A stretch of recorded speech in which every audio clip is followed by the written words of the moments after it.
तो अब हमारा नेक्स्ट टॉपिक है एक्सह्यूमेशन। एक्सह्यूमेशन में भी काफ़ी बार शॉर्ट नोट पूछा गया है, तो होता है क्या अपन देखते हैं। It is the lawful digging out of an already buried body from the grave.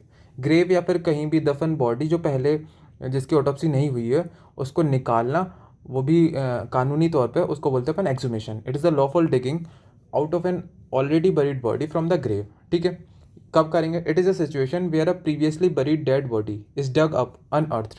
तो जो पहले से गड़ी हुई कहीं बॉडी है उसको निकालना और उसकी ऑटोप्सी वगैरह, उसका जांच वगैरह करना पूरे लीगल तरीके से, उसको बोलते हैं अपन एक्सह्यूमेशन। ठीक है।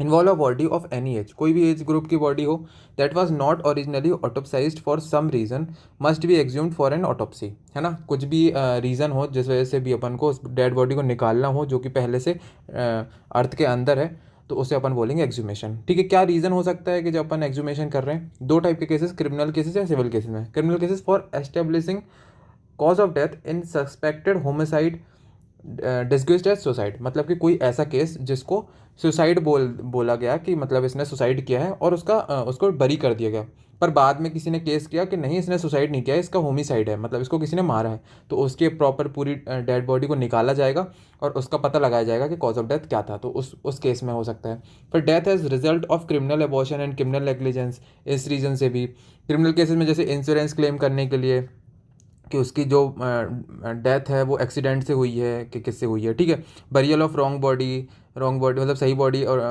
मतलब कि अर्थ में डग अप करी है कि नहीं करी है। ठीक है। डिस्प्यूटेड आइडेंटिटी, ये सब जो रीज़न है इस वजह से ही एक्सह्यूमेशन किया जाता है। ठीक है। फिर नेक्स्ट आता है ऑथोराइजेशन।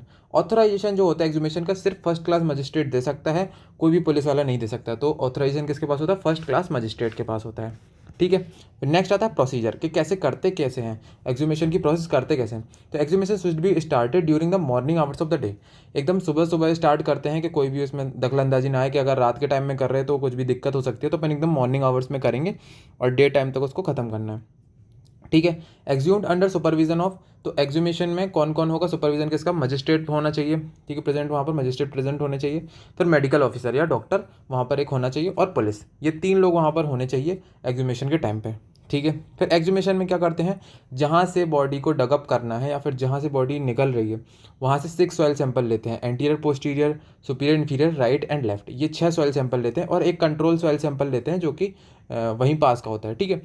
तो ये किस लिए कर रहे हैं अपन? पोस्टमार्टम इम्बिबिशन के लिए कर रहे हैं। अब ये इम्बिबिशन, पोस्टमार्टम इम्बिबिशन क्या होता है? जैसे मान के चलो कि जो पर्सन है उसकी डेथ जो हुई है पॉइजनिंग से हुई है। ठीक है। तो जैसे लेड पॉइजन से हुई है तो लेड जो होगा बॉडी में वो ज़्यादा रहेगा एज़ कम्पेयर टू सॉइल में। तो अगर लेड बॉडी में ज़्यादा है सॉइल के कंपेरिजन में तो पॉइजनिंग से डेथ हुई है।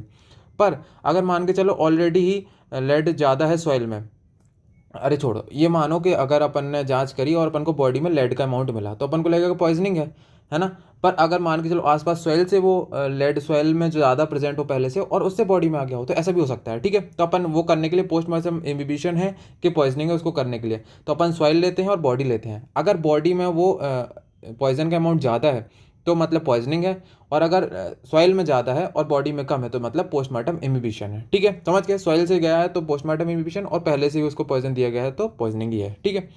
फिर पोस्टमार्टम इम्बिबिशन के लिए 6 सॉइल सैंपल ले लिए। फिर उसके बाद doctor should examine body and noting all the details. फिर उसके बाद जो डॉक्टर है वो एग्जामिन करेगा बॉडी को उस ग्रेव में, है ना, और प्रॉपरली उसकी फोटोग्राफ वगैरह लेगी। Grave with body should be photographed, है ना, पूरी डिटेल वहाँ पर जो भी सैंपल आसपास के सबूत वगैरह इकट्ठे करेगा। ठीक है। फिर सब कुछ इकट्ठा करने के बाद after this the body send for the postmortem examination, autopsy के लिए अब वो बॉडी उसके लैब में भेज दी जाएगी कि जिससे कि वो ऑटोप्सी हो सके वहाँ पर, और प्रॉपर जो भी पूरा जो तो ऑटोप्सी का प्रोसीजर है वो पूरा किया जाएगा, इंटरनल एक्सटर्नल एग्जामिनेशन पूरा। ठीक है। फिर एक रूल है टाइम लिमिट, अपने इंडिया में कोई भी टाइम लिमिट नहीं है एक्सह्यूमेशन के ऑर्डर के लिए, है ना। कभी भी कोई भी केस कर देगा और उसका एक्सह्यूमेशन कर दिया जाएगा कि कभी भी मान के चलो 10 साल बाद भी किसी ने केस कर दिया कि इसकी जो डेथ है वो एक्सीडेंटल नहीं है या फिर मतलब कि सुसाइड नहीं किया उसने उसने होमिसाइड डेथ है, तो उसको प्रॉपर बॉडी डगअप करी जाएगी और उसका ऑटोप्सी होगी और उसके बाद पता लगाया जाएगा किसका। तो ये था एक्सह्यूमेशन, काफ़ी इंपॉर्टेंट शॉर्ट नोट है, आ सकता है पेपर में, कर लेना। Thank you.